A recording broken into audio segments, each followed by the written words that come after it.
गोपाल महाराज की वीर सावरकर की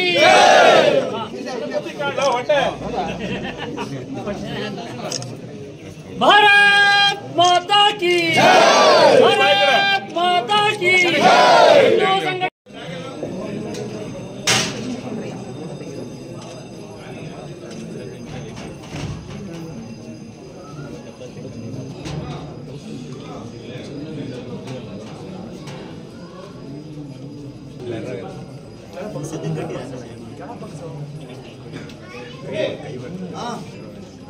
स्वतंत्र वीर सावरकर की स्वतंत्र वीर सावरकर की हिंदू बलिदान वीर शिवमूर्ति की हर हर हर हर भारत माता की वंदे वंदे।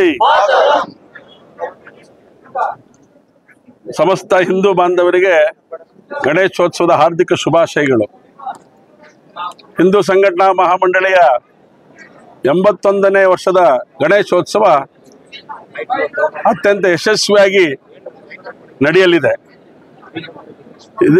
ಇದಕ್ಕೆ ಬೇಕಾಗಿರುವಂಥ ಎಲ್ಲ ಸಕಲ ಸಿದ್ಧತೆಗಳನ್ನು ಹಿಂದೂ ಸಂಘಟನಾ ಮಹಾಮಂಡಳಿಯ ಎಲ್ಲ ಪದಾಧಿಕಾರಿಗಳು, ವಿಶೇಷವಾಗಿ ಅಧ್ಯಕ್ಷರು, ಕಾರ್ಯದರ್ಶಿಗಳು, ಟ್ರೆಜರರ್, ಸಹಕಾರ್ಯದರ್ಶಿಗಳು ಎಲ್ಲರೂ ಒಟ್ಟಾಗಿ ಸೇರಿ, ಸದಸ್ಯರೆಲ್ಲ ಸೇರಿ ಈ ಬಾರಿ ವಿಶೇಷವಾದಂಥ ಯೋಚನೆಗಳನ್ನು ಮಾಡಿದೆ। ಪ್ರತಿ ಬಾರಿಯಂತೆ ಈ ಬಾರಿಯೂ ಕೂಡ ಹಿಂದೂ ಸಂಘಟನಾ ಮಹಾಮಂಡಳಿಯ ಗಣೇಶೋತ್ಸವ ಅತ್ಯಂತ ವಿಜೃಂಭಣೆಯಿಂದ ನಡೆಯುತ್ತೆ। ಇವತ್ತು ಭೀಮೇಶ್ವರ ದೇವಸ್ಥಾನದ ಕೋಟೆ ಶ್ರೀ ಭೀಮೇಶ್ವರ ದೇವಸ್ಥಾನದ ಆವರಣದೊಳಗಡೆ ಹಿಂದೂ ಸಂಘಟನಾ ಮಹಾಮಂಡಳಿಯ ಗಣಪತಿಯ ಪ್ರತಿಷ್ಠಾಪನೆಯನ್ನು ನಾವು ಇವತ್ತು ಮಾಡಿದ್ದೇವೆ। ಈ ಸಂದರ್ಭದಲ್ಲಿ ಈ ಸಮಿತಿಯ ಅಧ್ಯಕ್ಷರಾಗಿರುವಂಥ ಈ ಹಿಂದಿನ ನಗರಸಭೆಯ ಅಧ್ಯಕ್ಷರಾಗಿರುವಂಥ ಸುರೇಶ್ ಕುಮಾರ್ ಅವರು ಕೂಡ ಇದ್ದಾರೆ।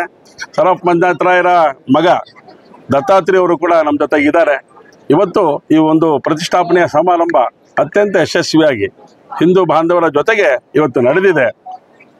ಅನೇಕ ಸಾಂಸ್ಕೃತಿಕ ಕಾರ್ಯಕ್ರಮಗಳ ನಂತರ ಪ್ರತಿದಿನ ಸಂಜೆ ಸಾಂಸ್ಕೃತಿಕ ಕಾರ್ಯಕ್ರಮಗಳು ನಡೆಯುತ್ತೆ।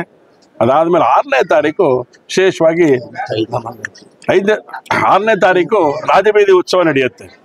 ರಾಜಬೀದಿ ಉತ್ಸವದ ಹಿಂದಿನ ದಿನ ವಿಘ್ನೇಶ್ವರನಿಗೆ ಮಹಾಮಂಗಳಾರತಿ ನಡೆಯುತ್ತೆ, ವೀರ ಶಿವಮೂರ್ತಿಯ ಪುಣ್ಯಸ್ಮರಣೆ ನಡೆಯುತ್ತೆ। 5 ಮತ್ತು 6 ವಿಶೇಷವಾಗಿ ಈ ಕಾರ್ಯಕ್ಕೆ ಹೆಚ್ಚು ಶಕ್ತಿಯನ್ನು ಹಿಂದೂ ಸಮಾಜದ ಬಂಧುಗಳು ಕೊಡಬೇಕು ಅಂತೇಳಿ ನಾನು ಈ ಸಂದರ್ಭ ವಿನಂತಿಯನ್ನು ಮಾಡ್ತೇನೆ। ದಿನ ನಡೆಯುವಂತಹ ಸಂಜೆ ಸಾಂಸ್ಕೃತಿಕ ಕಾರ್ಯಕ್ರಮಗಳಿಗೂ ಕೂಡ ತಾವೆಲ್ಲೂ ಕೂಡ ಪಾಲ್ಗೊಳ್ಳಬೇಕು ಅಂತೇಳಿ ಇವತ್ತು ನಾನು ವಿನಂತಿಯನ್ನು ಮಾಡ್ತೇನೆ। ಬನ್ನಿ, ಎಲ್ಲರೂ ಸಮಸ್ತ ಹಿಂದೂ ಬಾಂಧವರು ಈ ಒಂದು ಕಾರ್ಯಕ್ರಮಗಳಲ್ಲಿ ಪಾಲ್ಗೊಳ್ಳೋಣ ಅಂತ ಮಾತನ್ನು ಹೇಳ್ತಾ ಎಲ್ಲರಿಗೂ ಮತ್ತೊಮ್ಮೆ ಹಾರ್ದಿಕವಾದಂಥ ಗಣಪತಿ ಹಬ್ಬದ ಶುಭಾಶಯಗಳನ್ನು। ನಿನ್ನೆ ಗೌರಿ ಹಬ್ಬ ಆಚರಣೆ ಮಾಡಿದ್ದೇವೆ, ಇವತ್ತು ಗಣೇಶನ ಹಬ್ಬವನ್ನು ಮಾಡ್ತಾ ಇದ್ದೇವೆ। ಗೌರಿ ಗಣೇಶ ಹಬ್ಬದ ಹಾರ್ದಿಕವಾದಂಥ ಶುಭಾಶಯಗಳನ್ನು ಹಿಂದೂ ಸಂಘಟನಾ ಮಹಾಮಂಡಳಿಯ ಪರವಾಗಿ ಸಮಸ್ತ ಹಿಂದೂ ಬಾಂಧವರಿಗೆ ನಾನು ಕೋರ್ತೇನೆ।